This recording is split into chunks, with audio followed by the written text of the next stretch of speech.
Bismillahirrahmanirrahim. Assalamualaikum warahmatullahi wabarakatuh.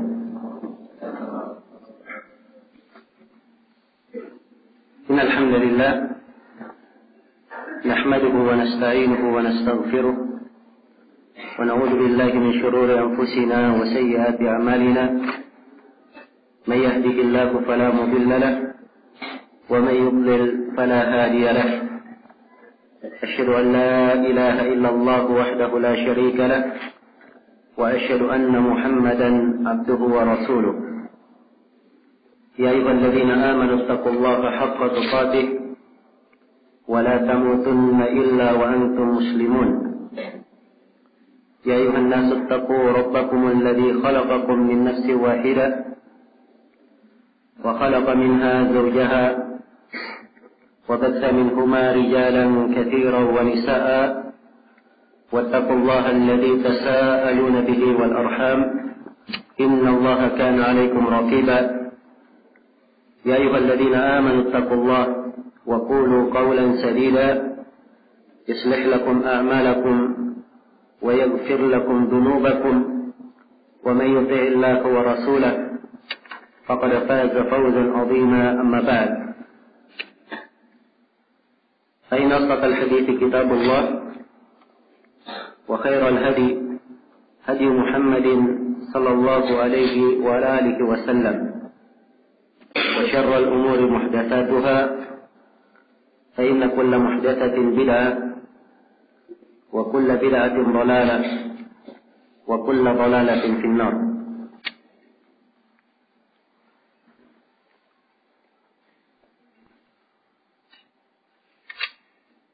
Hadirin sekalian yang saya hormati dan saya muliakan, alhamdulillah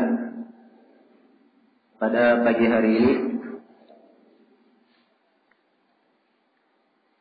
Allah Subhanahu wa taala memberikan kepada kita semua kemudahan untuk duduk di majelis ini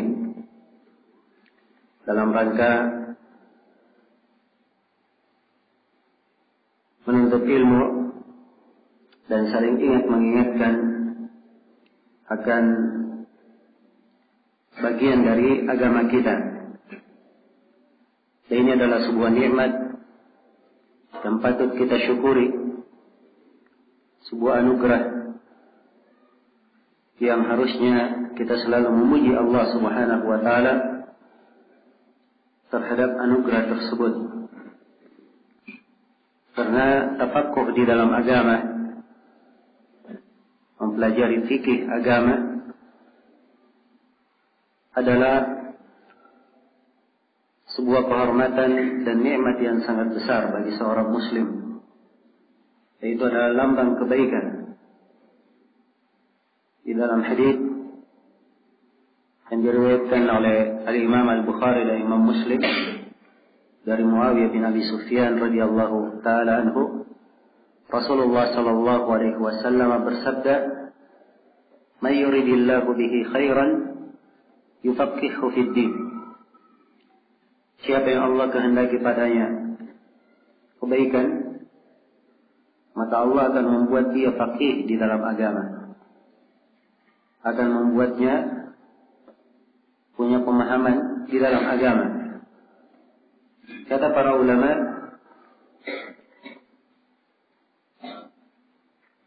hadis ini menunjukkan bahwa siapa yang Allah Subhanahu wa taala tidak berikan kepadanya kefakihan dalam agama,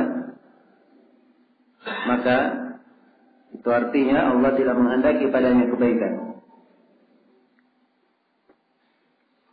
Dan di dalam konteks hadis dikatakan may yuridillahu bihi khairan, siapa yang Allah kehendaki padanya kebaikan. Kata khairan, kebaikan yang bentuknya lebih umum. Segala kebaikan yang diperlukan oleh manusia, apakah itu kebaikan dunia maupun kebaikan akhirat. Siapa yang menghendaki kebaikan, maka semuanya adalah dengan cara menuntut ilmu agama. Dan kata khair itu digunakan di dalam Al-Quran pada banyak keadaan, untuk banyak penamaan. Keadaan khair dibahasakan dengannya, untuk pahala, kebaikan, dan kadang harta disebut dengan kata khair di dalam Al-Quran. Disebut dengan kata khair. Iya. Di dua tempat. Maka ini menunjukkan bahwa kebaikan yang didapatkan oleh seorang penuntut ilmu sangatlah banyak. May yuridillahu bihi khairan yufaqqihhu fid din. Siapa yang Allah kehendaki padanya kebaikan, maka Allah akan membuat dia faqih di dalam agama, paham terhadap agamanya. Dan kepahaman seorang hamba terhadap agamanya, manfaat dan kebaikannya lebih banyak dari apa yang bisa kita gambarkan. Lebih banyak daripada apa yang bisa kita gambarkan. Karena di dalam Al-Quran dan hadits Rasulullah SAW sendiri sebutkan ratusan sisi keutamaan orang yang mempelajari ilmu agama. Iya. Ilmu agama itu adalah sumber ketakwaan, sumber kebahagiaan, sumber petunjuk. Ia adalah harta yang paling mahal. Dan khusus memperbandingkan antara ilmu dan harta, Ibn Al-Qayyim di dalam kitab beliau Miftah Daris Sa'adah menyebutkan puluhan sisi yang menunjukkan bahwa ilmu itu tidak bisa dinilai dengan harta apapun. Karena itu orang yang mengerti ilmu agama dengan benar, tidak mungkin dia akan tinggalkan karena harta atau dunia yang sifatnya sementara, tidak akan menyertainya di alam kubur, tidak pula menyertainya di akhirat. Dan ilmu itu disebut dengan kekuasaan, disebut dengan sultan di dalam beberapa tempat di Al-Quranul Karim. Karena dia adalah kekuasaan yang kadang lebih hebat dari kekuasaan para penguasa. Banyak dari manusia Allah jadikan sebagai pemimpin, punya bala tentara, punya kekuatan. Namun kekuasaan dan kekuatan ilmu kadang lebih hebat daripada itu. Iya. Kadang lebih hebat daripada itu. Lihatlah misalnya di dalam sejarah bagaimana kaum Khawarij mereka diperangi oleh para sahabat Rasulullah SAW. Perangi dengan kekuatan pedang. Mereka tidak mundur kaum Khawarij. Tapi oleh Ibnu Abbas, kaum Khawarij didebat, diperangi dengan kekuatan ilmu. Oleh Ibnu Abbas sendirian. Tidak ada yang menyertai beliau. Iya. Dan perhatikan, rujuk dari mereka 2.000 orang. Ibn Abbas hanya membacakan pada mereka ayat-ayat Al-Quran dan sebagian hadits Rasulullah Sallallahu Alaihi Wasallam. Karena itulah ilmu adalah sumber kebaikan yang memperbaiki manusia pada dirinya, pada keluarganya, pada masyarakatnya, dan pada negerinya. Iya. Karena itu sebaik-baik kegiatan yang kaum muslimin menyibukkan dirinya dengan kegiatan itu adalah menuntut ilmu agama, tafaqquh di dalam agama. Dan tidak ada hal yang membuat orang kafir, musuh-musuh Islam, lebih marah ketika kaum muslimin mempelajari agamanya. kembali mempelajari agamanya. Namun kapan mereka lalai dari agama, inilah yang diinginkan oleh para musuh, sehingga melemahkan kekuatan kaum muslimin. Dan fenomena inilah yang kita saksikan. Kenyataan yang menyedihkan ini yang kita lihat. Banyak dari kaum muslimin jauh dari mempelajari ilmu agama. Iya. Dan alhamdulillah pada pembahasan daurah ini insyaallah taala kita akan membahas sebuah dasar penting di dalam ilmu fikih dan ilmu usul fikih. Dan ini pembahasan sifatnya sebagai dasar yang kita akan bahas secara keseluruhan insyaallah taala. Ya, bukan di sebagian pembahasan fikih saja, tapi di seluruh bab fikih dari 100 kaidah yang disebutkan oleh Ibnu Mibrad rahimahullahu taala. Demikian pula kita akan membahas pelajaran ilmu usul fikih yang terdapat di dalamnya banyak manfaat dan kebaikan. Ya, bukan artinya kita mempelajari ilmu usul fikih agar kita semua ini menjadi ahli ijtihad. Tidak. Tapi paling tidak seorang mengerti kenapa para ulama berdalilkan dengan dalil dengan bentuk yang seperti itu. Bagaimana cara mereka berdalilkan. Dan paling tidak kita punya gambaran untuk banyak orang di masa ini yang sering berbicara tentang masalah agama, tapi mereka tidak berpijak di atas pijakan yang kuat, tidak berpijak di atas dasar yang dipijak oleh para ulama. Ini maksud dan manfaat dari berbagai manfaat kita mempelajari ilmu usul fikih ini. Ya, dan tentunya ini adalah pembahasan tergolong dasar dan didorong. Fikih sebelumnya di Makassar di sini kita telah membahas kitab Ad-Durar Al-Bahiyah karya Imam Asy-Syaukani, dan itu adalah dasar yang sangat indah sekali bagi siapa yang mempelajari ilmu fikih. Juga di tempat lain di Solo pernah kita bahas kitab Syekh Abdurrahman bin Nasir As-Sa'di Minhajus Salikin juga secara lengkap, itu ringkasan fikih yang bagus. Ya. Dan sebenarnya untuk daurah yang kedua pernah tergambar saya akan membahas kitab Umdatul Fiqh karya Ibnu Qudamah. Sebab di antara ringkasan Ibnu Qudamah sangat lengkap sekali dan pembahasannya meluas. Iya. Cuman saya merubahnya untuk kita membahas kitab ini agar supaya kita mengambil dasar yang lain yang sangat penting.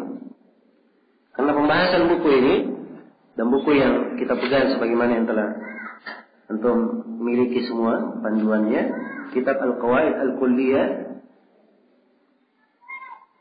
wa Thawabit Al-Fiqhiyah. Al-Qawaid Al-Kulliyah dan Al-Thawabit Al-Fiqhiyah karya Imam Jamaluddin Yusuf Ibn Al-Hasan Ibn Abdul Hadi yang lebih dikenal dengan nama Ibn Al-Mibrad. Lebih dikenal dengan nama Ibn Al-Mibrad. Sebab Ibnu Abdul Hadi itu sendiri nama nisbat. Ada beberapa ulama yang disebut dengan nama Ibnu Abdul Hadi. Salah satunya beliau ini. Tapi kalau untuk penulis buku ini itu lebih dikenal dengan penyebutan Ibnu Al-Mibrad, sebagaimana yang kita akan baca pada biografinya. Iya. Dan buku ini sisi penting ya. dan keistimewaannya. Pertama, buku ini bisa menggambarkan ilmu fikih itu secara keseluruhan. Bisa menggambarkan ilmu fikih itu secara keseluruhan. Nah, ini penggambaran penting sekali bagi seorang muslim dan muslimat, apalagi bagi seorang penuntut ilmu. Dia harus punya penggambaran fikih yang lengkap, agar supaya lengkap juga dia memandang keindahan Islam. Iya. Lengkap juga dia memandang keindahan Islam. Dan saya kira kita di Indonesia ada kisah yang masyhur ya tentang tunanetra yang masuk memegang gajah. Semuanya ingin menggambarkan tentang gajah itu. Ya. Ada yang pegang telinganya, ada yang pegang belalainya, ada yang memegang ekornya, ada yang memegang kakinya, ada yang memegang badannya. Dan semuanya hanya menggambarkan apa yang dia pegang saja. Iya. Dan ini karena penggambarannya terhadap gajah tersebut hanya penggambaran yang apa? Sebatas yang dia ketahui, yang dia pegang. Berbeda dengan orang yang mengerti ilmu fikih secara global dari awal sampai akhir, walaupun tidak sempurna atau tidak secara detail dia mengenalnya, ya. Karena mengenalnya pada tahap sangat detail ini tentunya perlu waktu dan perlu memarasah banyak ilmu yang dia perlukan untuk hal tersebut. Tapi yang melalui buku-buku seperti ini, Al-Qawaid Al-Fiqhiyah, Al-Qawaid Al-Kulliyah, Al-Dhawabit Al-Fiqhiyah, juga seperti buku Ad-Durrul Bahiyah dan selainnya, ini sangat memudahkan ia untuk memahami Islam itu secara keseluruhan. Akan tampak keindahan Islam. Akan tampak sekali bahwa Islam itu dibangun di atas maqasid. Dibangun di atas maksud pensyariatan. Iya. Dan siapapun yang menisbatkan kepada Islam sesuatu, dia akan tergambar bahwa ini tidak mungkin Islam dianggap seperti itu. Dengan penggambaran yang telah dia pahami dari mempelajari ilmu fikih secara keseluruhan dari awal bab pembahasan fikih sampai akhir. Iya. Jadi orang yang mengerti fikih ibadah, dia hanya mengerti fikih ibadah saja, maka dia hanya punya gambaran bagaimana cara berwudu, kemudian cara bertaharah, cara umum, cara salat, mengeluarkan zakat, berpuasa, haji, ya. Dan di sebagian pembahasan ulama fikih ada yang memasukkan pembahasan jihad di dalam fikih ibadah. Hanya seputar itu pembahasannya. Ya. Dia tidak punya gambaran tentang bagaimana fikih nikah. Ya. Tidak punya gambaran tentang bagaimana fikih muamalah. Tidak punya gambaran tentang bagaimana fikih al-hudud, hukum-hukum had, peradilan, qada, dan yang berkaitan dengannya. Iya. Ada yang hanya mengenal fikih tentang nikah saja, tapi dia tidak mengenal fikih tentang apa? Muamalat. Maka ini tentunya beda penggambarannya antara orang yang sudah mengenal seluruhnya dan mengenal sebagian saja dari ilmu fikih. Tentunya beda apa wawasan berpikirnya. Dan ini mempengaruhi, memberikan pengaruh. Iya, memberikan pengaruh. Seperti contoh yang sering kita jumpai, ya, di keadaan banyak dari para penuntut ilmu itu tidak bisa membedakan antara sebuah pembahasan ini sifatnya hanya sekadar penjelasan, sekadar fatwa, dan pembahasan yang sifatnya di peradilan. Sifatnya pembahasan qada. Ini beda antara dua pembahasan. Dan Nabi SAW di dalam haditsnya, ada hadits beliau sifatnya fatwa dari beliau. Dan ada hadits Nabi SAW sifatnya qada. Beliau menentukan keputusan sebagai posisi beliau sebagai hakim, sebagai qadi. Iya. Ini beda antara dua hal. Orang yang hanya bahas di pembahasan fikih ibadah saja, fikih muamalah saja, dia tidak mengerti pembahasan tentang fikih qada. Karena dia tidak membahas tentang masalah hukum-hukum seputar peradilan. Jadi memberikan pengaruh di dalam cara berfikir. Dan kita melihat sejumlah kesalahan disebabkan karena cara berfikir yang kurang sempurna ini. Iya. Jadi sering kita jumpai ya, sering kita jumpai.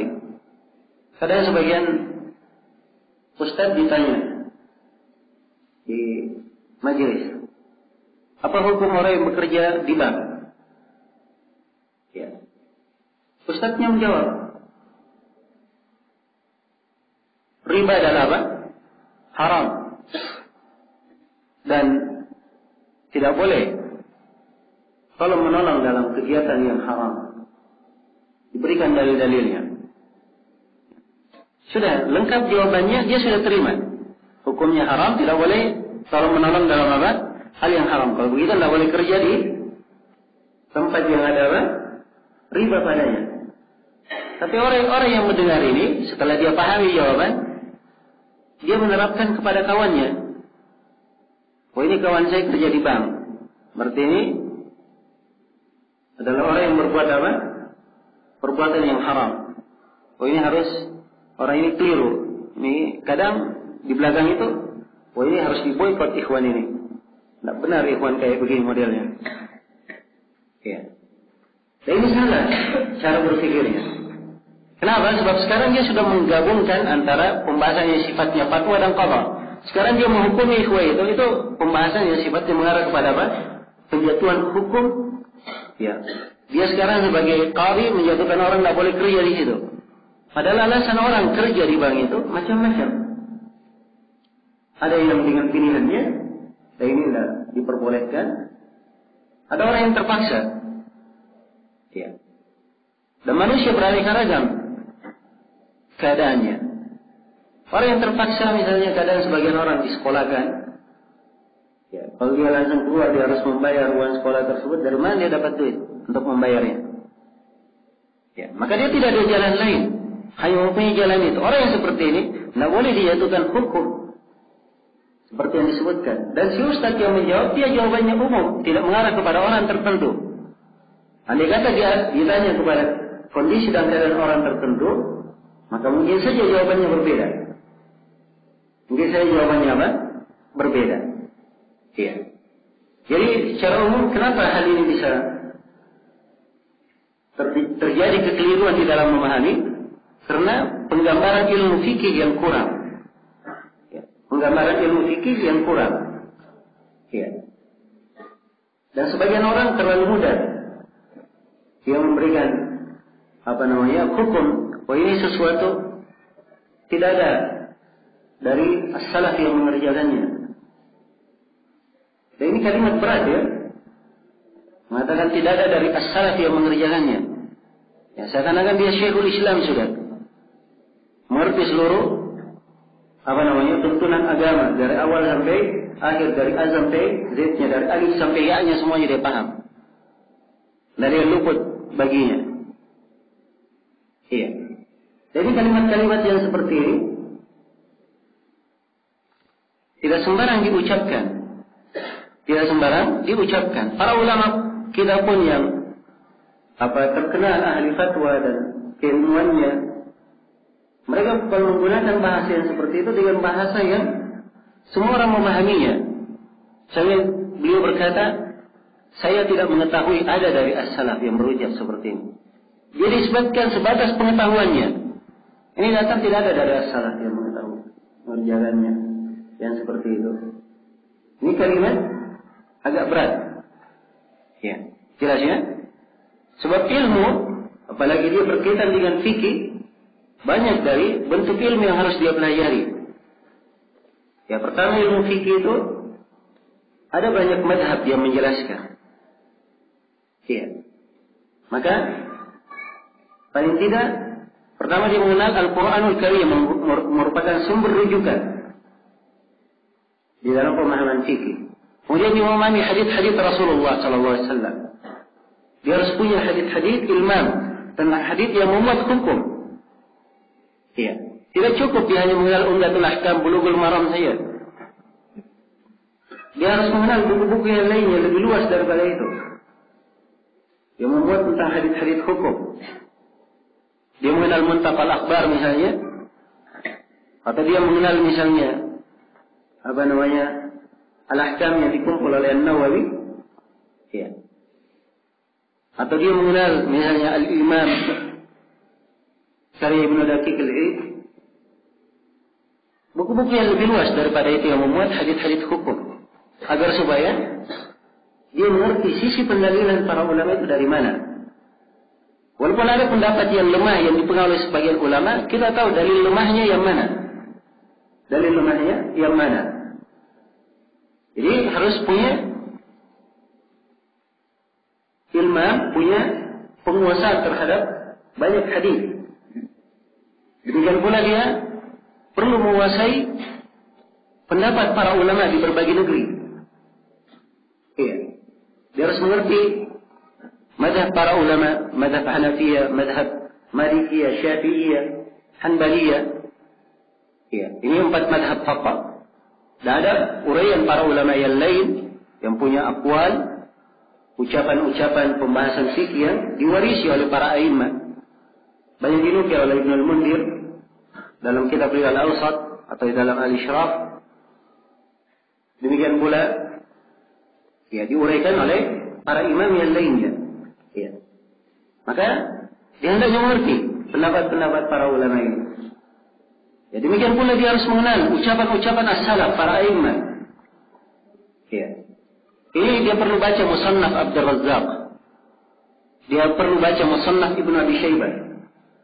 Supaya dia sendiri langsung melihat bagaimana as-salaf menyikapi pembahasan-pembahasan fikih ini secara langsung. Ya. Bagaimana mereka mengomentari, masuk misalnya tentang pembahasan berwudu menggunakan air laut. Apakah ada dari as-salaf yang pernah melakukannya? Dia baca di dalam Musannaf Abdul Razzaq, Musannaf Ibnu Abi Syaibah, dia akan dapatkan riwayat-riwayat asar dari as-salaf yang berwudu dengan apa? Air laut, dan ada sebagian as-salaf yang tidak suka berwudu dengan air laut. Iya. Supaya dia mengerti orang terdahulu itu bagaimana pemahaman fikihnya. Iya. Bagaimana pemahaman fikihnya. Jelas ya? Maka ini bentuk dari ilmu diperlukan. Demikian pula sebelumnya diperlukan dia menguasai dan membaca buku-buku tentang ijma'at, buku yang memuat tentang ijma' para ulama, kesepakatan ulama. Ya, jangan sampai dia datang di akhir masa, di abad ke-14 Hijriah, dia membuat ucapan tersendiri tidak ada dari ulama kaum muslimin yang mendahulunya. Atau dia berijtihad pada sesuatu dan sesuatu itu disepakati oleh para ulama, berbeda dengan ijtihadnya. Dan ini suatu hal yang tercela dalam pembahasan apa? Memahami ilmu agama. Iya. Karena itulah perlu penggambaran yang penting atau yang menyeluruh bagi seorang penuntut ilmu terhadap ilmu fikih, agar supaya ya yang memiliki wawasan berpikir yang baik, dan juga ketika memandang masalah, dia akan memandang masalah itu dengan pandangan sesuai dengan syariat, juga ia menempatkannya sesuai dengan apa yang diharuskan oleh syariat. Menempatkannya harus sesuai dengan syariat pula. Iya. Dan inilah pentingnya kita mempelajari ilmu fikih ini. Iya. Dan subhanallah, perhatian kaum muslimin untuk mempelajari hal ini. Kalau kita melihat ke negeri kita di Indonesia ini adalah suatu ilmu yang mungkin jarang kita melihat dari kaum muslimin perhatian untuk mempelajari ilmu fikih dari awal sampai akhir. Ya, karena itu saya sebutkan tadi bahwa keberadaan kita semua di tempat ini itu adalah anugerah dari Allah Subhanahu wa taala. Ya, semoga Allah Subhanahu wa taala memberikan taufik kepada kita semua untuk dimudahkan menyelesaikan pembahasan buku yang kita akan bahas pada hari ini. Iya. Dan di antara keistimewaan buku ini, ya, buku ini memuat pembahasan kawaid, kaidah-kaidah dan dhawabit, pijatan-pijatan dalam ilmu fikih. Ya, walaupun dhawabitnya lebih banyak daripada kawaidnya. Walaupun dhawabitnya lebih banyak daripada kawaidnya. Nah, dan para ulama sangat perhatian sekali dalam mempelajari ilmu apa saja. Mereka sangat perhatian memperhatikan kaidah dan dhawabit. Ya. Karena memang orang yang ingin masuk di bidang ilmu apa saja, dia harus perhatikan beberapa sudut pembahasan. Sekarang kita duduk di majelis ini, ya, yang dibicarakan oleh guru banyak, pembicaraannya banyak. Tapi dari pembicaraan guru ini ada kesimpulan yang harus kita pegang. Ya. Maka seorang penuntut ilmu harus pandai melihat mana titik kesimpulan yang harus dia pegang dari guru, yang harus dia catat, yang harus dia perhatikan, yang harus dia apa? Dia simpulkan. Iya. Karena tidak semua yang diucapkan oleh guru itu bisa dihafal. Tapi kita hanya mengambil sesuatu yang memang merupakan kesimpulan dari pelajaran. Nah, di sinilah pentingnya seorang memperhatikan beberapa hal. Yang pertama, dia melihat pada definisi yang diterangkan berkaitan dengan ilmu yang akan dijelaskan. Termasuk di pembahasan taharah misalnya, diterangkan taharah itu apa, bersuci itu apa. Ya, masuk di pembahasan salat, salat itu apa definisinya. Iya. Kemudian yang kedua, dia memperhatikan tentang hukum dari masalah-masalah itu. Ya. Ini juga merupakan fokusnya, fokus perhatiannya. Kemudian yang ketiga, dia memperhatikan kaidah-kaidah yang digunakan di dalam masalah tersebut,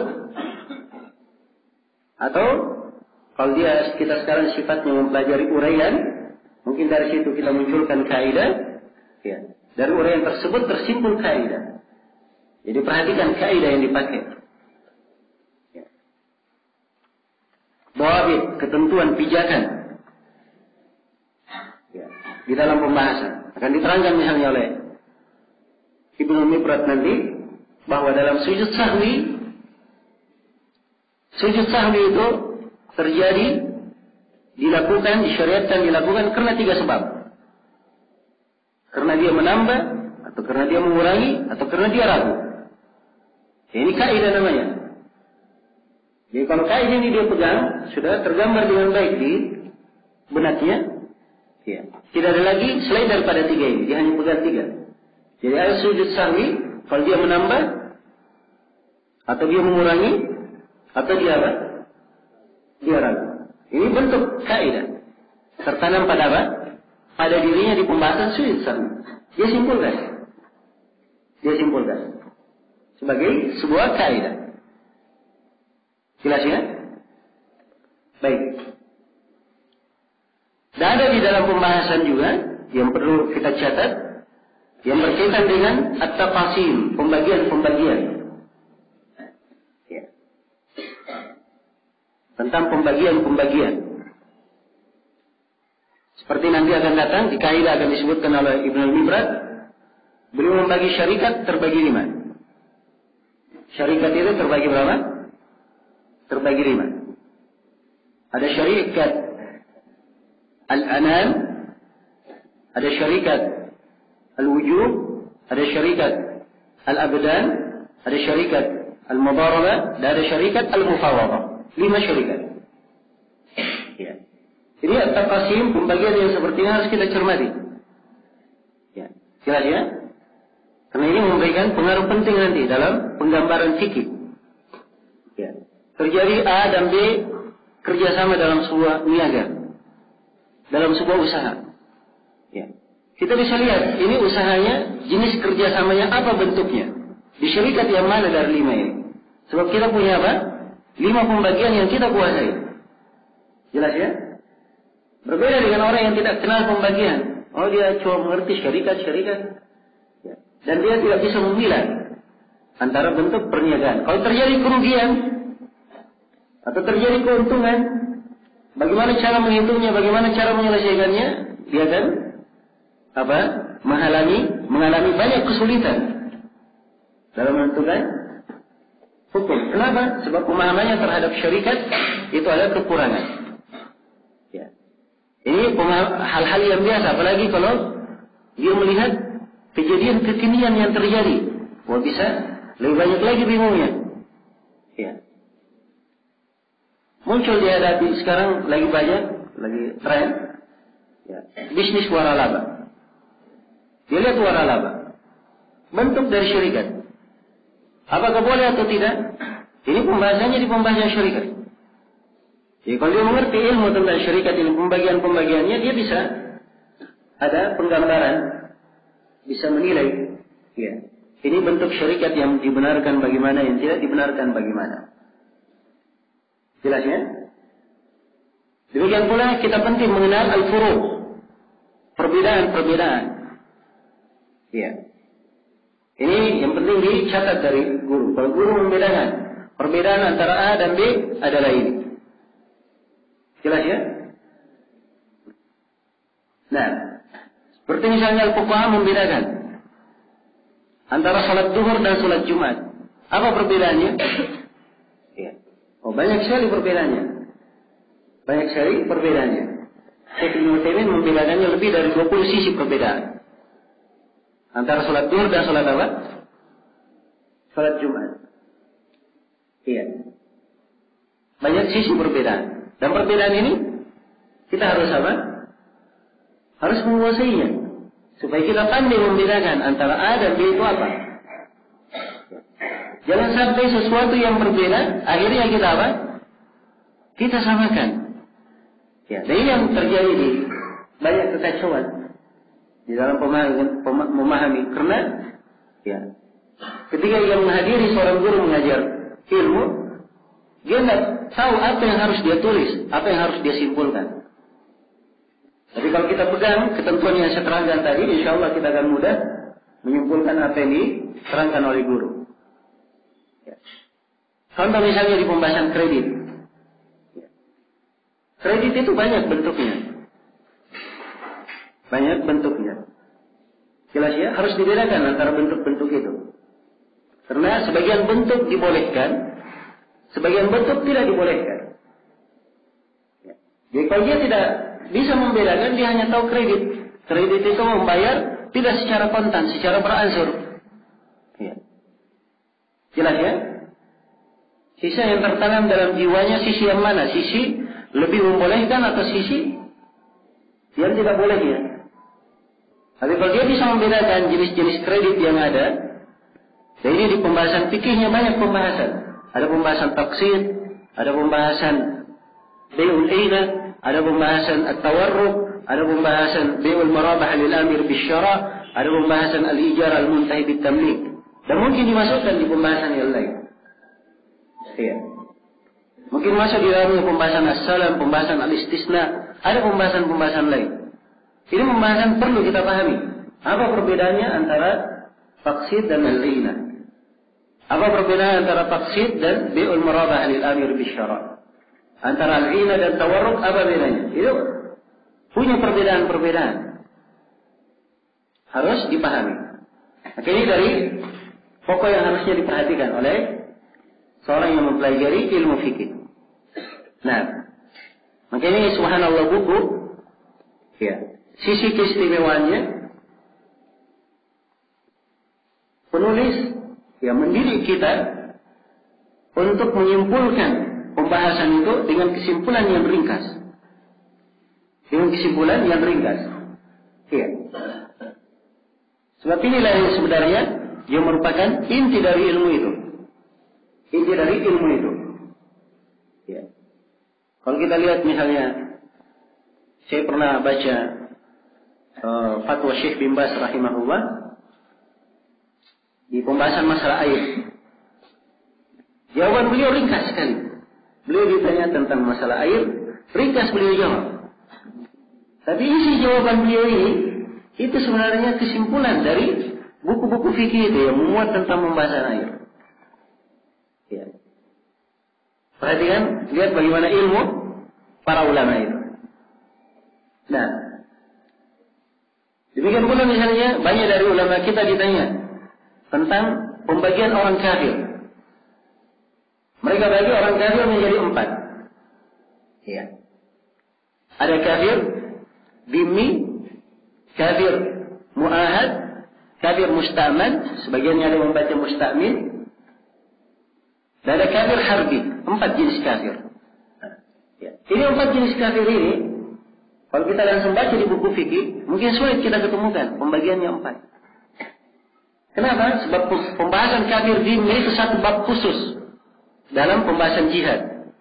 Ahkam ahlul dhimmah pembahasannya. Pembahasan kafir mu'ahad itu satu pembahasan khusus di pembahasan jihad tentang mu'ahadah. Pembahasan tentang kafir musta'min itu satu pembahasan khusus di pembahasan jihad. Pembahasan tentang aman. Iya. Jadi penuntut ilmu yang dia membaca ilmu itu ya secara luas, langsung membaca secara luas tanpa mengambil dari ringkasan atau tanpa mengambil dari guru, dia akan sulit memahami, menyimpulkan kesimpulan-kesimpulan itu. Tapi begitu dia membaca buku Ibn Abdul Hadi ini, Ibn al-Mubdilat ini, maka akan tergambar bagaimana cara menyimpulkan masail. Pembahasan-pembahasan besar, kalau beliau diringkas jadi satu kaidah. Diringkas jadi apa? Satu kaidah. Ya. Dan inilah sebenarnya kedetailan ilmu fikih di sini. Dan pemahaman fikih. Nah, dan ini di antara manfaat yang sangat besar, yang penting untuk kita perhatikan. Iya. Baik. Di sini mungkin saya perlu menerangkan beberapa pendahuluan lain berkaitan dengan buku. Yang pertama di judul buku Al-Qawaid Al-Kulliyah. Kalau kita terjemahkan Al-Qawaid, Al-Qawaid jamak dari apa? Jamak dari qaidah. Ya. Jamak dari qaidah. Dan qaidah itu adalah pijakan. Ya. Qaidah itu adalah fondasi. Nah, dan disebut dengan kaidah, dia adalah dasar pijakan yang memuat banyak hukum. Ya. Yang memuat banyak hukum dan mencakup banyak pembahasan. Itu kaidah. Adapun ad-dawabit jamak dari apa? Jamak dari dawabit. Dan dawabit itu ketentuan, aturan, pijakan, dawabit. Ya. Dawabit itu sebenarnya mirip dengan kaidah. Mirip dengan kaidah. Hanya saja berbeda dari sisi kaidah itu, kaidah dipakai di seluruh pembahasan. Itu kaidah. Ya. Tidak ada sebuah kaidah dikatakan oleh para ulama ini kaidah. Maka itu bisa dipakai di pembahasan taharah, bisa dipakai di pembahasan salat, bisa dipakai di pembahasan haji, di pembahasan yang lainnya bisa dipakai. Jelas ya? Seperti contoh misalnya, ya. Seperti contoh, ya. Akan datang nanti disebut oleh Ibnu Al-Ibrat kaidah yang ke-99. Al-yaqinu la yazulu bisyak. Keyakinan itu tidaklah hilang, tidaklah gugur dengan keraguan. Ya. Keyakinan tidak gugur dengan apa? Keraguan. Ini kaidah. Bisa dipakai di seluruh pembahasan. Ya, masuk di pembahasan taharah, bersuci. Seorang dia yakin berhadas dan dia ragu. Tadi saya sudah wudu atau belum? Maka ini kaidahnya apa? Kaidahnya dipakai. Keyakinan tidak boleh digugurkan dengan apa? Keraguan. Maka dianggap dirinya apa? Belum berwudu. Sebab itu yang meyakinkan dia belum berwudu. Dia ragu, sudah berwudu atau belum? Jelas ya? Kita masuk di pembahasan haji. Ya. Seorang melakukan tawaf. Ya. Dia melakukan apa? Dia melakukan tawaf. Ya. Dia melakukan tawaf. Di putaran keempat, dia ragu apakah ini putaran yang keempat atau putaran yang kelima. Tapi dia yakin 4 putaran sudah dia lewati. Hanya saja yang kelima ini dia ragu. Sekarang yang mana yang dia pakai? Yang keempat atau yang kelima? Dianggap itu yang keempat. Jelas ya? Dianggap itu yang keempat. Demikian. Jadi dipakai di banyak pembahasan. Ya, berbeda dengan tawhid. Kalau tawhid itu adalah aturan berkaitan dengan satu bab saja. Ya. Berkaitan dengan satu pembahasan saja. Jelas ya? Baik, saya jangan terlalu banyak memberi contoh, nanti pusing terlalu banyak contohnya. Saya kembali lagi ke contoh yang saya sudah sebutkan. Kita sebutkan dari bahwa sujud sahwi terjadi sujud itu karena berapa sebab? 3 sebab. Karena apa? Menambah, mengurangi atau apa? Ragu. Ya. Ini kaidah dipakai di pembahasan apa? Hah? Dipakai di pembahasan sujud sahwi saja. Maka ini hakikatnya disebut apa? Disebut dhabit. Tapi penulis menyebutnya apa? Kaidah. Ya, inilah yang ingin saya ingatkan di sini. Bahwa asalnya dibedakan antara kaidah dan dhabit.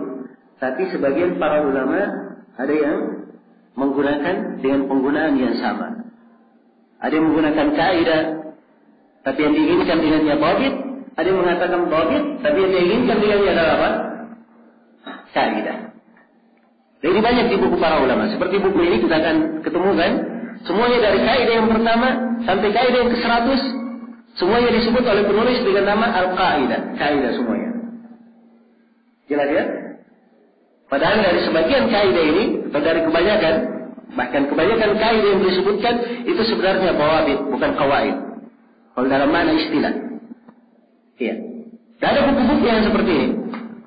Ada buku-buku yang seperti ini. Bukan cuma penulis saja yang menulis buku seperti ini. Ya. Banyak dari para ulama menulis buku-buku yang semisal ini. Di antara buku yang paling masyhur adalah buku yang ditulis oleh Ibnu Rajab, Qawaid Ibnu Rajab. Ibnu Rajab menyebutkan 160 kaidah di dalam qawaidnya. Iya. Nah ini kitab Ibnu Rajab ini kitab yang luar biasa. Ya. Membuat para ulama setelahnya takjub. Ya. Ada yang mengatakan bahwa Ibnu Rajab katanya mengumpulkan uraian Ibnu Taimiyah yang tersebar di berbagai bukunya. Ya. Jadi mengumpulkan saja itu sudah hebat. Ya. Karena tidak semua orang bisa paham. Ya. Suatu yang tersebar dia kumpulkan, dia rapikan, itu tidak semua orang bisa paham. Tapi oleh para ulama dinilai bahwa itu adalah penilaian yang keliru, mengatakan bahwa Ibnu Rajab mengumpulkan dari Ibnu Taimiyah. Ibnu Rajab lebih daripada itu. Ya. Lebih daripada itu. Jadi subhanallah, kalau kita ingin membahas ya buku Ibnu Rajab ini Kita harus menyelesaikan dulu pembahasan fikih dari awal sampai akhir. Ya. Kalau sudah bahas fikih dari awal sampai akhir, sudah pernah belajar, nah itu baru ringan untuk mempelajari qawaid Ibnu Rajab. Ya. Ibnu Rajab ketika menguraikan satu kaidah, beliau bawakan tafri'at, cabang-cabang yang berkaitan dengan kaidah itu. Sebagian cabangnya ada di pembahasan taharah, sebagian cabangnya ada di pembahasan nikah, sebagian cabangnya ada di pembahasan peradilan. Ya. Jadi kalau dia tak belajar fikih dari awal sampai akhir, dia akan sulit memahami buku tersebut. Sulit memahami buku tersebut. Iya. Baik. Jadi ini kesimpulan penjelasan yang ingin saya terangkan berkaitan dengan al-qawaid. Perbedaan antara al-qawaid dan al-dawabit. Ya, jadi sekali lagi isi dari buku ini penulis rahimahullah, ya, di pendahuluannya juga beliau terangkan akan menyebutkan 100 kaidah. Ya. Dan beliau sebut dengan nama kaidah. Tapi hakikatnya yang beliau terangkan ada kaidah dan ada apa? Ada dhabit. Ada kaidah dan ada dhabit yang beliau uraikan. Dan kesimpulan yang lain yang ingin saya simpulkan bahwa penyebutan dhabit dalam buku ini itu lebih banyak daripada penyebutan apa? Penyebutan kaidah. Ya. Penyebutan dhabit lebih banyak daripada penyebutan kaidah. Baik. Kemudian di sini di pendahuluan saya perlu terangkan biografi dari penulis. Ya. Penulis buku ini nama beliau Yusuf Ibnul Hasan. Ini nama lengkapnya ya. Yusuf Ibnul Hasan bin Ahmad bin Hasan bin Ahmad bin Abdul Hadi bin Yusuf bin Muhammad bin Qudamah Al-Umari Al-Adawi Al-Qurashi. Ya. Jadi kalau asal nisbat, kalau dikatakan Al-Umari, itu artinya dari keturunan siapa? Umar bin Khattab radhiyallahu ta'ala anhu. Ini berjalan ya. Siapa yang dari keturunan Umar bin Khattab itu disebutkan Al-Umari akhirnya. Iya. Dan beliau ini dari keturunan Umar bin Khattab. Beliau diberi kunyah Abul Mahasin. Kunyah beliau Abul Mahasin. Ya. Dan digelari Jamaluddin. Digelari Jamaluddin. Ya, karena kebiasaan orang di masa itu, kalau dia namanya Yusuf, maka digelari Jamaluddin. Ya, sebab Nabi Yusuf itu orangnya apa? Jamil. Ya. Karena itu disebut Jamaluddin. Jelas ya? Ini penulis rahimahullah. Dan beliau ini bermukim di Dimashq. Bermukim di Damaskus. Dan beliau lebih dikenal dengan panggilan Ibnul Mibrat. Ibnul apa? Ibnul Mibrat. Ya. Dari sebagian guru kita ada yang membaca Ibnul Mabrid, ada yang membaca begitu. Ya, tapi muhakkik buku ini menerangkan bahwa yang lebih tepatnya dibaca Mibrat, mimnya di kasrah. Dan ini beliau sebutkan apa? Keterangan yang menguatkan kenapa dibaca Ibnul Mibrat. Ya, yang kelihatannya memang dibaca Ibnul Mibrat itu lebih tepat. Ya, jadi dikenal dengan panggilan Ibnul Mibrat. Ya. Dan luar biasa ya di pembahasan nama-nama. Ya, dan inilah kedetailan ilmu syariat kita. Jadi nama rawi itu dibaca Mibrat atau dibaca Mabrid itu ada pembahasannya. Ya. Ini bukan pembahasan apa namanya asal bunyi saja. Ya. Asbun kata orang Makassar, asal bunyi. Jelas ya? Asal ngomong saja tidak. Ini ada pembahasannya. Kenapa dibaca begini? Kenapa di fathah? Kenapa di kasrah? Itu semuanya ada uraiannya. Tidak sembarang baca. Ya. Dan ada buku-buku yang menerangkan khusus tentang hal ini. Ada buku-buku yang menerangkan khusus tentang rawi. Ya. namanya dibaca Hamid atau dibaca Humid, namanya dibaca Salam atau dibaca Salam. Ya, itu ada pembahasannya. Jelas ya? Tidak ada babitnya. Nisbatnya. Ya. Nisbatnya dibaca Al-Hamdani atau Al-Hamadani. Ya. Ini dibedakan. Dan ini ada buku yang menguraikan. Jelas ya? Nah itu subhanallah pembahasan ilmu syariat kita betul-betul lengkap. Ya. Orang keliru membaca saja bisa diluruskan bacanya. Bisa ditahu. Ya. Dan ini sengaja saya ingatkan di sini agar supaya kita semua berbangga dengan ilmu agama kita. Tidak ada dari ilmu apapun yang ada di dunia ini yang lebih detail daripada ilmu agama kita. Dalam segala hal, di pembahasan apapun. Ya. Saya kembali kepada biografi penulis. Jadi beliau dikenal dengan panggilan siapa? Ibnu al-Mibrad. Nah, tentang tahun beliau dilahirkan, ini para ulama yang memberikan biografi ada beberapa keterangan. Ada yang mengatakan bahwa beliau dilahirkan tahun 840 Hijriah. Ya, ada yang mengatakan bahwa beliau dilahirkan tahun 841 Hijriah. Iya. Baik, nah ini perbedaan tidak terlalu jauh ya, antara 840 841. Ya. Tapi semuanya sepakat menyebutkan bahwa beliau meninggal tahun 909 Hijriah.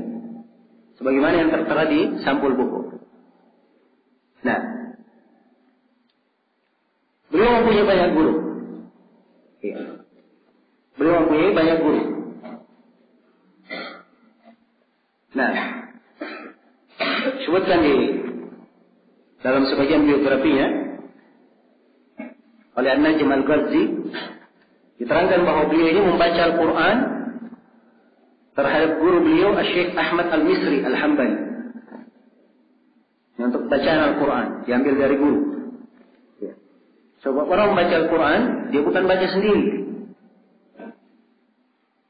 bukan pula dia hanya belajar tajwid kemudian baca sendiri, tidak. Tapi dia perdengarkan ke guru agar supaya dibenarkan bacaannya.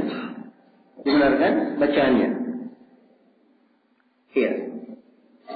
Dan ini dari sunnah salaf dalam membaca Al-Quran. Karena para sahabat mengambil Al-Quran itu dari siapa? Dari Rasulullah SAW. Mereka mendengarkan Al-Quran kepada Rasulullah SAW. Ya. Tidak sembarang baca. Berhentinya pun tidak sembarang berhenti. Ya, ketika membaca dia berhenti di mana, itu ada ilmunya. Tidak asal napasnya mau berhenti, ya dia berhenti di situ. Tidak. Tapi dia bisa perhitungkan berhentinya tepatnya di mana. Tepatnya di mana? Iya. Jelas ya? Ini ada pembahasannya. Karena itu di balik biografi para ulama kita diterangkan mereka membaca Al-Quran kepada guru mereka siapa. Wajamaah dan beberapa ulama yang lainnya. Kemudian kata beliau wala Syekh Muhammad wa Syekh Umar Al-Askariyin wa Syekh Zaid Al-Habban wa shalla bil Qur'ani 3 marrat. Dan beliau salat dengan membaca Al-Quran ini maksudnya lengkap 3 kali. 3 kali khatam. Wa qara'a al-Muqni' ala Syekh Taqiyuddin Al-Jura'i. Beliau membaca Al-Muqni' karya Ibnu Qudamah. Iya, Al-Muqni' ini tingkatan kedua di tingkatan buku yang ditulis oleh Ibnu Qudamah. Jadi Ibnu Qudamah, ya subhanallah, ya kata para ulama, beliau menulis buku, ya kata Syuyukhina Syekh Abdul Razak Afifi rahimahullah, Ibnu Qudamah ini menulis 4 buku untuk 4 tingkatan sekolahan. Untuk tingkatan SD yang pertama, yang kedua tingkatan SMP, yang ketiga tingkatan SMA, yang keempat tingkatan kuliah. Apa yang tingkatan SD ya? Itu Umdatul Fiqh. Ya. Tingkatan SMP-nya apa? Kitab Al-Mughni. Tingkatan SMA-nya apa? Kitab Al-Kafi. Tingkatan kuliahnya apa? Kitab Al-Mughni. Ya. Kitab Al-Mughni. Jelas ya? Jadi ini 4 tingkatan ditulis oleh Ibnu Nawawi. Semuanya di pembahasan fikih. Semuanya di pembahasan fikih. Ya. Maka ini sudah memberikan gambaran kepada kita bahwa ilmu ini ya, ada cara di dalam mempelajarinya, bukan asal-asalan. Ada metode, ada manhajiyah yang hendaknya kita tempuh di dalam mempelajarinya. Ya. Baik. Dan subhanallah beliau membaca Al-Mughni kepada guru beliau Taqiyuddin Al-Jurai wa Syekh Taqiyuddin Ibn Qundus wal Qadi Alauddin Al-Mardawi. Ini Al-Mardawi penulis kitab Al-Insaf. Ya. Penulis kitab Al-Insaf. Kitab yang masyhur yang mengumpulkan kesimpulan madhab di dalam fikih Hambali. Ya, dan buku beliau ini termasuk buku yang sangat bagus sekali. Wa hadara durusa khalaiq. Minha al-Qadi Burhanuddin Ibn Muflih. Ya. Masya Allah. Beliau menghadiri durus sejumlah dari para ulama. Di antaranya adalah Burhanuddin Ibn Muflih. Ibn Muflih ini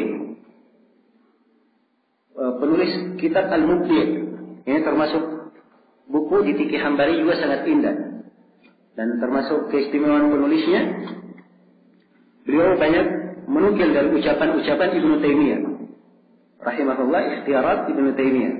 Dalam pembahasan-pembahasan indah di dalam buku Al-Mubdi ini tidak diketemukan di tempat lain.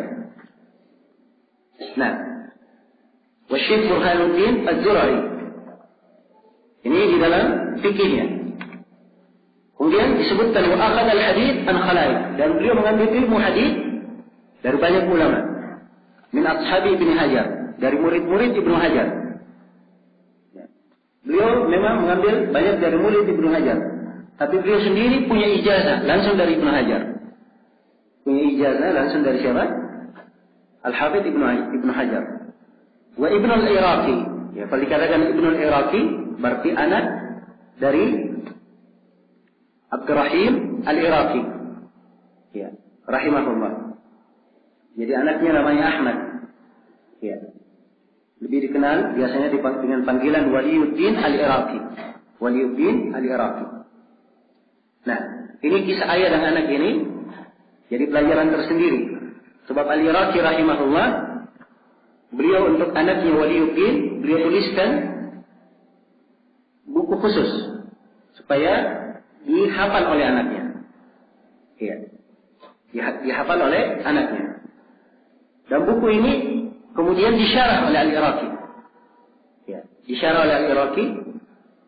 Ya. Tapi beliau meninggal sebelum menyelesaikan syarahnya. Kemudian akhirnya syarah itu dilanjutkan oleh anaknya, Waliyuddin Al-Iraqi. Itulah syarah yang dicetak dalam 8 jilid, disebut dengan nama Tarhut Tasrib. Tarhut Tasrib. Syarah yang sangat indah sekali, menunjukkan keluasan ilmu. Ya, dan banyak sekali pembahasan-pembahasan yang sangat menakjubkan di buku itu. Nah, kemudian Wabnul Badisi disebutkan beberapa nama dan disebutkan juga nama Ibn Nasiruddin. Ini Ibn Nasiruddin Ad-Dimashqi. Ini juga dari ulama terkenal di masa itu, dan beliau punya banyak buku dicetak pembahasan tentang apa? Pembahasan tentang hadis. Ibn Nasiruddin Ad-Dimashqi. Nah, kata beliau, dikatakan pula oleh Al-Kamal Al-Ghazzi, wa akhadha al-ilm an masyayikh katsiratin jiddan. Beliau mengambil ilmu dari banyak guru, banyak sekali. Pada jama'ahum fi mu'jamaini kabir wa saghir. Beliau kumpulkan nama-nama gurunya dalam 2 mu'jam. Ada mu'jam kabir dan ada mu'jam saghir. Kumpulan nama-nama gurunya. Ya. Ini perbedaannya antara masa dahulu dengan masa sekarang. Ya, kalau masa dahulu, sebagian para ulama kita yang masyhur, kebanyakan dari mereka memiliki guru yang sangat banyak. Punya ma'ajim, guru tentang gurunya. Buku daftar khusus tentang nama-nama gurunya. Jelas ya? Ini baru nama gurunya dia.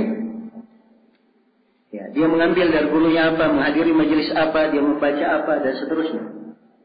Ya. Berbeda dengan kita di masa ini. Ya. Berbeda dengan kita di masa ini. Dia punya satu guru ya, alhamdulillah. Jelas ya? Tapi di masa dahulu, subhanallah. Ini keberadaan mereka. Ya. Dan adanya perbedaan ini tentunya memberikan perbedaan pada kualitasnya. Karena itu kualitas di masa dahulu itu luar biasa, berbeda dengan kualitas di masa kita sekarang. Iya. Jelas ya? Kualitas di masa kita sekarang. Nah, maka dari sini saya ingin mengingatkan bahwa menuntut ilmu itu adalah anugerah dari Allah. Hendaknya kita syukuri hal tersebut dengan lebih giat lagi. Ya, lebih banyak belajar dan menghadiri majelis-majelis ilmu, majelis-majelis para guru. Nah, dan disebutkan di sini siapa yang memberikan ijazah kepada beliau. Ya. Dan di antara hal yang indah diterangkan oleh Ibn Tulun, wa hafidhal Quran wal muqni wa tufi fil usul wa alfiyat ibn Malik. Beliau ini hafal Al-Quran. Beliau hafal kitab Al-Muqni. Jadi Al-Muqni yang dia baca kepada gurunya itu sudah dihafal. Iya. Masya Allah ya. Al-Muqni dicetak 2 jilid ya. Beliau hafal Al-Muqni. Wat-Tufi beliau baca. Beliau hafal kitab At-Tufi. Dalam ilmu usul fikih. Kitab At-Tufi dikenal dengan nama Mukhtasar Ar-Rawdah. Iya. Mukhtasar Ar-Rawdah. Dan disebut juga dengan nama Al-Bulbul fi Usulul Fiqh. Ini buku juga diajarkan ya di kalangan para guru kita di masa ini. Nah, termasuk buku yang sangat bagus, ya, ringkas dalam pembahasan ilmu usul fikih, tapi bagus. Demikian pula beliau hafal Alfiyah Ibnu Malik. Alfiyah Ibnu Malik dalam ilmu nahwu. Dalam ilmu nahwu. Iya.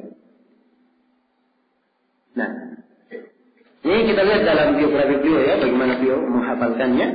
Karena seorang penuntut ilmu memang seperti itu keadaannya. Dia harus punya bekal hafalan. Iya. Bekal hafalan. Walaupun hafalan tidak cukup, harus ada pemahaman. Tapi pemahaman tanpa hafalan juga tidak terlalu banyak berguna. Iya. Karena itu para ulama anjurkan pada setiap bidang ilmu seorang itu mempunyai hafalan. Bidang ilmu apa saja. Dia punya hafalan buku yang ringkas di dalam bidang ilmu itu. Nah, ini kita saksikan hingga hari ini guru-guru kita yang merupakan panutan manusia, mereka punya hafalan di banyak bab. Ya. Maklum ya bagaimana Syekh Al-Albani, Syekh bin Baz rahimahullah, hafalan beliau, Syekh Ibn Utsaimin, ya, sebutkan bahwa beliau hafal Zadul Mustaqni'. Beliau juga hafal Nuniyah Ibn Al-Qayyim. Ya. Ada hafalan-hafalan mereka menghafalnya dan selalu dijaga. Ya, di sebagian pelajaran Syekh Shalih Al-Fauzan, ya, pernah ada yang bertanya ya, kepada beliau tentang sebuah kalimat di matan Zadul Mustaqni'. Ya. Orang ini mengatakan mungkin begini dan mungkin begini. Kata Syekh yang saya hafal begini. Ya. Menunjukkan bahwa beliau ada hafalan di dalam hal tersebut. Ya. Dan ini tampak sekali hafalan itu memberikan pengaruh. Ya. Dan kelihatan kalau mereka berbicara, ya, dasar pijakannya sangat kuat sekali. Dasar pijakannya sangat kuat. Apa yang mereka ungkapkan sangat meyakinkan. Ya. Dan ini sifat ahlul ilm. Dan tentunya di masa ini kita tidak sama dengan masa dahulu. Ya, masa dahulu yang dituntut mereka menghafalnya lebih banyak. Ya. Ada menghafal sanad-sanad hadits dan seterusnya. Karena memang penting untuk menghafal sanad hadits menjaga. Tidak ada buku sulit untuk menjaganya. Ya. Kalau sekarang ini ada menghafal kutubus sittah dengan sanadnya, itu saya anggap kurang kerjaan. Ya. Sekarang ini. Atau dia mengerjakan sesuatu bukan yang afdal. Kenapa? Sebab sanad sudah terjaga di dalam buku. Ya, terpelihara. Ya, daripada dia sibuk menghafal seluruh sanad itu, mending dia hafal matan-matan yang lainnya. Jelas ya? Dia hafal matannya saja, sanadnya dia biarkan. Kalau dia ambil di sanad, dia ambil perputaran sanad saja. Dia ambil perputaran sanad. Ya. Misalnya disebutkan hadits. Disebutkan hadits misalnya dari jalurnya saja. Oh, ini hadits dari jalur Ma'mar, dari Abdul Razzaq, ya, dari Hammam bin Munabbih, dari Abu Hurairah. Dia sebut jalurnya saja. Jangan lebih daripada itu. Oh, ini hadits dari Muawiyah bin Haidah, dari ayahnya, dari kakeknya. Oh, ini hadits dari jalan Bahaz bin Hakim, ya, dari ayahnya, dari kakeknya. Oh, semisal dengan ini. Diambil jalur. Tapi kalau dah hafal seluruh sanad, ini selain dari dia perlu waktu untuk meroja, ya, juga kurang bermanfaat. Apalagi sekarang ini, kalau kita ingin hafal semua sanad, oh, betapa banyak sanad yang kita hafal. Ya. Nah, orang misalnya diberi ijazah oleh gurunya. Ya. Sekarang ini ya, antara kita, ya, antara guru sekarang ini sampai kepada Nabi, itu belasan orang. Ya, yang paling ringkas sanadnya mungkin dia bisa dapat 19 atau 18 orang antara dia antara Nabi. 18 orang dia hafal untuk satu hadis. Ini tentunya makan waktu, karena itu diambil di matangnya saja. Jelas ya? Jadi ada dari ilmu hendaknya kita perhatikan. Ada dasar di Al-Quran, dia hafal Al-Quran, dia berusaha untuk menghafalkannya. Kalau dia tidak bisa mampu, tidak menghafal seluruhnya, paling tidak dia menghafal ayat-ayat yang biasa dibaca. Kalau dia berkecimpung dalam ilmu fikih, maka dia menghafal ayat-ayat yang berkaitan dengan ahkam, berkaitan dengan hukum-hukum. Sebab ayat-ayat ahkam ini ada buku-buku yang menulisnya. Ada sebagian ulama yang mengatakan ayat ahkam itu 500 ayat. Ya, jadi dia hafal yang 500 saja. Jelas ya? Kalau dia berdalilkan ayatnya bisa keluar, dia hafalkan ayatnya. Kalau dia tidak bisa hafal seluruhnya. Nah, walaupun yang benarnya bahwa ayat-ayat ahkam lebih daripada itu. Ya, sebab orang di dalam memetik hukum, ya, karena di sebagian ulama yang mengatakan tidak ada petikan hukum di situ, tapi di ulama yang lainnya dia bisa keluarkan sebuah hukum dari ayat yang dikira tidak ada petikan hukum padanya. Jelas ya? Ya. Di hadis misalnya dihafal Arba'in Nawawiyah yang 42 hadis. Kalau dia ingin naik sedikit, hafal Umdatul Ahkam. Kalau dia ingin naik lagi, hafal Bulughul Maram. Ya. Dia ingin lebih daripada itu, ya silakan. Dia ingin menghafal Sahih Bukhari atau Sahih Muslim. Tapi kalau dia dahulukan menghafal Sahih Muslim, itu lebih bagus. Karena tertib menghafal Sahih Muslim lebih mudah daripada Sahih Al-Bukhari. Iya. Kalau dia sulit langsung menghafal dengan sahihnya, dia ambil mukhtasarnya, ada ringkasannya. Ada ringkasan Sahih Al-Bukhari, ada ringkasan Sahih Muslim. Keduanya karya Al-Mundiri, ada karya Az-Zubayri, ada ringkasan Syekh Al-Albani untuk Sahih Al-Bukhari. Dan termasuk ringkasan yang paling bagus untuk Sahih Bukhari, ada ringkasan Syekh Sa'ad bin Nasir Asy-Syitri. Bagus sekali. Siapa yang ingin menghafal Sahih Al-Bukhari? Iya. Jelas ya? Maka dimudahkan. Siapa yang ingin menghafal, tapi diambil dari dasar. Dia masuk belajar ilmu mustalah hadis. Dia hafal dasarnya. Dia hafal Al-Baiquniyah, atau dia hafal Nukhbatul Fikr. Dia ingin lebih bagus, hafal Alfiyatul Iraqi atau Alfiyah As-Suyuti, tidak ada masalah. Silahkan dia hafal. Iya. Dia masuk dalam ilmu fikih, dia ambil buku yang ringkas, itu dia hafal. Dia hafal Ad-Durrul Bahiyah, ya lumayan. Jelas ya? Dia ingin menghafal matan yang lain, silahkan. Ya, cuman kita di Indonesia ini biaya adalah madhab Syafi'iyah. Kalau dia hafal di madhab Syafi'i itu lebih bagus. Ya, kalau dia hafal misalnya matan Abu Syuja, bagus. Matan Abu Syuja. Ya. Nah, ini sudah Doro ini madhab Hambali ya yang kita baca ini, sebab penulisnya Hambali. Sebenarnya ada buku yang mirip dengan ini di madhab Syafi'i, yaitu matan Abu Syuja, mirip. Ya, cuman matan Abu Syuja ini perlu waktu lebih lama lagi kita membahasnya. Dan sekarang untuk buku ini kita hanya ada waktu 6 hari untuk menyelesaikan 100 kaidah. Ya, ada 6 hari ya, menyelesaikan 100 kaidah. Sebab 3 hari yang terakhir kita ingin membahas pembahasan apa? Usul fikih. Ya, mudah-mudahan di kesempatan yang lain insyaallah kali kita bahas matan Abu Syuja. Nah, demikian pula seorang yang masuk di ilmu faraid misalnya, dia hafal matan yang ringkas dalam faraid. Yang paling masyhurnya dihafal adalah apa? Ar-Rahabiyah. Dia hafalkan. Demikian pula dalam akidah. Dia hafal buku yang ringkas dalam akidah. Paling tidak dia hafal Qawaidul Arba'ah, Thalatsatul Usul, ya, Kitabut Tauhid, Akidah Wasithiyah. Saya kira kalau dia hafal 4 ini sudah bagus, sudah mewakili. Ya, dan kebanyakan masyayikh kita menganjurkan menghafal 4 ini. Nah, untuk pembahasan akidah. Ya. Demikian pula di ilmu tafsir. Ada matan yang bisa dihafal, seperti matan Az-Zamzami karya Suyuti. Ya, ini bagus juga untuk dihafal ringkas dan bagus mewakili tentang apa? Kaidah-kaidah seputar penafsiran. Ya. Maka himmah harus ada pada seorang penuntut ilmu. Ya. Kapan dia punya hafalan itu lebih baik.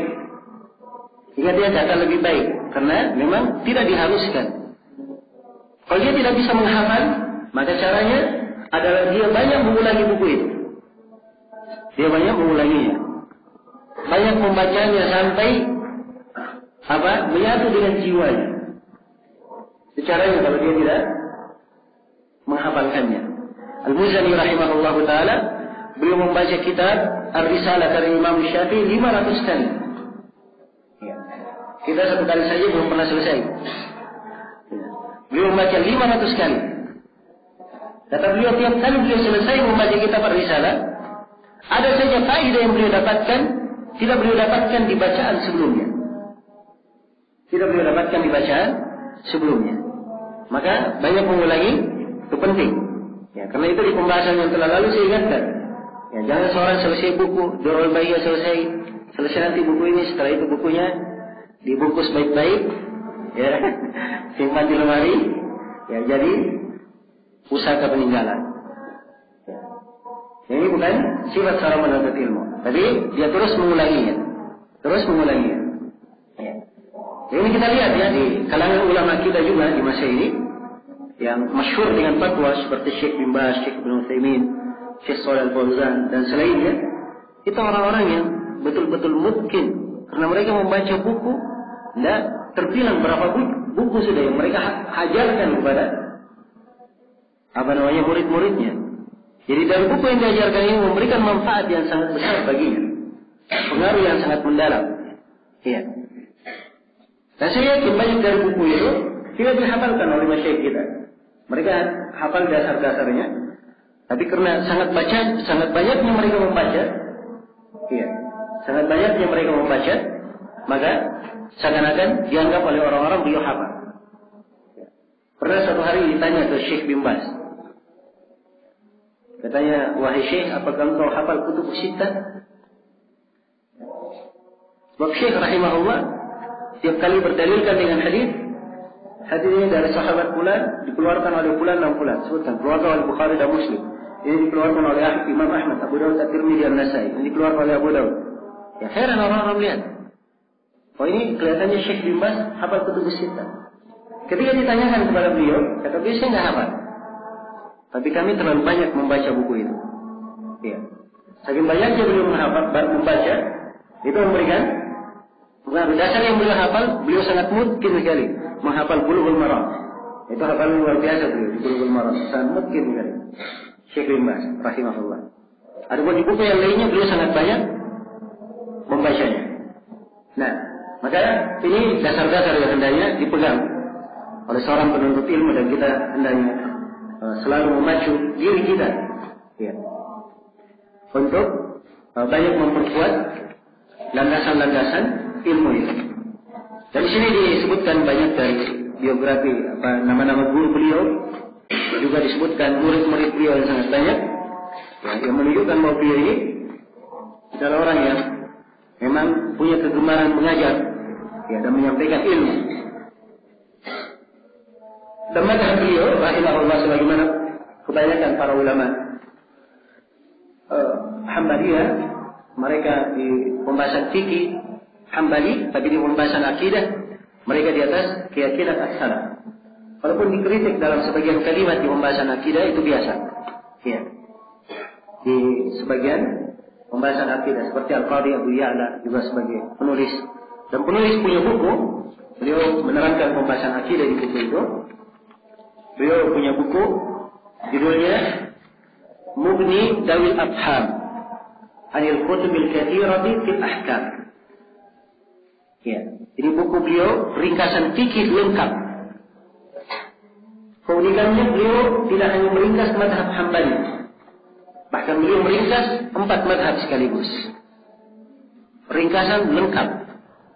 Ya. Karena itu beliau sebut bukunya dengan nama Mughni Dawil Afham, hal yang mencukupi orang yang memiliki pemahaman. Ya, dari buku-buku yang sangat banyak dalam buku. Jadi kalau dia baca buku ini saja sudah cukup menurut penulis. Ya. Dan buku ini beliau sendiri mulai mensyarahnya. Dikatakan bahwa beliau mulai mensyarahnya tapi belum selesai. Itu pun yang beliau sudah selesaikan 120 jilid dalam mensyarah bukunya. Ya. Dan oleh sebagian ulama kita di masa ini, yaitu guru kami Syekh Abdul Muhsin Al-Ubaikan, beliau mensyarah buku ini dalam 7 jilid. Itu baru selesai pembahasan taharah 7 jilid. Pembahasan salat. Baru selesai pembahasan salat 7 jilid. Ya. Karena memang ini buku oleh penulis dibuat lengkap sekali tentang kesimpulan-kesimpulan fikih. Hanya kesimpulannya saja ya, bukan uraiannya. Dan di awal buku ini beliau terangkan beberapa pendahuluan. Salah satu pendahuluannya beliau uraikan tentang akidah yang sepatutnya diyakini. Nah, di situ beliau tulis pembahasan akidah, dan tanpa ya beliau ini di atas akidah as-salaf. Ya, rahimahullah. Adapun pujian para ulama terhadap beliau sangat banyak. Ya, pujian ulama terhadap beliau. Beliau digelari sebagai Syekh Al-Imam Al-Allamah Al-Musannif Al-Muhaddith. Ya. Dipuji oleh para ulama dengan pujian-pujian yang sangat harum. Ya, dan buku beliau sangat banyak sekali karya-karya tulis beliau. Ya. Syekh Abdul Muhsin Al-Ubaikan di dalam pendahuluan buku beliau mensyarah Mughni Dawil Afham, dan syarah beliau sebut dengan nama Ghayatul Maram. Di pendahuluan bukunya beliau sebutkan dari karya Ibnu Abdul Hadi sekitar 80 judul buku yang beliau tulis. Itu pun dari buku-buku yang beliau sebutkan di situ saya yakin tidak seluruhnya. Ya, karena saya ketemukan di internet ada manuskrip judulnya Mukhtasar Ahadits Ahkam. Ya, dan ketika saya baca, penulisnya adalah sama. Ibnu Mibrat ini menulis. Ya, dan rangkaian tulisannya bagus. Ya. Dia beda dengan kitab Al-Muharrar karya Ibnu Abdul Hadi. Ada lagi Ibnu Abdul Hadi satu ya. Penulis kitab apa? Al-Muharrar, dan penulis kitab dalam banyak pembahasan fikih juga. Ya, ini beda. Semuanya Ibnu Abdul Hadi tapi beda orangnya. Di penulis Al-Muharrar itu lebih dikenal dengan Ibn Abdul Hadi. Ya, kalau ini lebih dikenal dengan nama Ibnu Al-Mibrat. Dia Ibnu Abdul Hadi juga, tapi lebih dikenal dengan nama Ibnu apa? Ibnu Al-Mibrat. Iya. Baik. Ibnu Al-Mibrat ini punya kitab Mukhtasar Ahadits Al-Ahkam. Ada yang saya sebutkan tadi itu manuskrip dari pustaka Zahiriyah, dan bagus sekali tulisannya. Ya, tulisannya bagus. Ya, dan ada fawaid ilmiah juga berkaitan dengan hadis-hadis ahkam di dalamnya. Baik, ini sebagian yang berkaitan dengan penulis, dan ini rangkaian dari pendahuluan kita untuk membahas buku ini. Dan insyaallah taala kita akan melalui ini sudah hari pertama ya. Kita akan berlalu bersama kita 6 hari untuk membahas buku ini. Ya, dan tentunya pada setiap harinya saya punya jadwal 4 sesi. Pada subuh dan waktu seperti sekarang ini, ya dari jam 9 atau setengah 10 sampai duhur. Kemudian pada asar, kemudian pada maghrib sampai pada isya sedikit. Jadi 4 pertemuan ya setiap harinya. Ya, maka insyaallah taala buku ini kita akan selesaikan dalam 22 kali pertemuan. Ya, jadi kalau 22 kali pertemuan, ya paling tidak dalam sehari kita harus baca 5. Dalam satu kali pertemuan paling tidak kita baca berapa kaidah? 5 kaidah. Ya, tapi sebagian kaidah panjang. Ya. Sebagian kaidah panjang. Sebagian kaidah, ya mungkin kalau ada kaidah seperti itu 10 pun bisa kita baca sekaligus karena dia ringkas. Ya, kaidah yang panjang ini ya perlu dan kita uraikan, tentunya perlu waktu lebih banyak untuk menguraikannya. Ya, dan ini adalah pendahuluan, dan saya akhiri dengan nasihat untuk diri saya dan seluruh ikhwah sekalian, bahwa ilmu itu perlu ada kesabaran. Iya, perlu ada kesabaran. Dan kesabaran bagi seorang penuntut ilmu itu adalah cirinya. Kata Yahya bin Abi Katsir rahimahullahu taala, la yustata'u al-ilm bi rahatil jasad. Sesungguhnya ilmu itu tidaklah didapatkan dengan jasad yang santai. Tidak didapatkan dengan jasad yang santai. Ya, maka hari-hari yang kita hadapi ini, ya memang ya hari-hari yang lama ya, apalagi banyak dari ikhwan sekalian yang hadir dari luar kota, yang meninggalkan keluarga, ya anak-anak, kesibukan, ya, dan juga menghadapi lingkungan yang baru, apalagi fasilitas seadanya. Ya, maka mudah-mudahan kesabaran kita di sini terhitung bagian dari amalan saleh kita di dalam menuntut ilmu, dan bagian dari berkah yang menambah keindahan ilmu ini untuk kita semua. Innahu waliyyu dzalika wal qadiru alaih. Baik, sudah dekat dari waktu salat zuhur. Kita siap-siap untuk salat zuhur. Untuk sementara saya cukupkan sampai sini. Subhanakallahumma wa bihamdik, asyhadu an la ilaha illa anta, astaghfiruka wa atubu ilaik. Walhamdulillahirabbil alamin.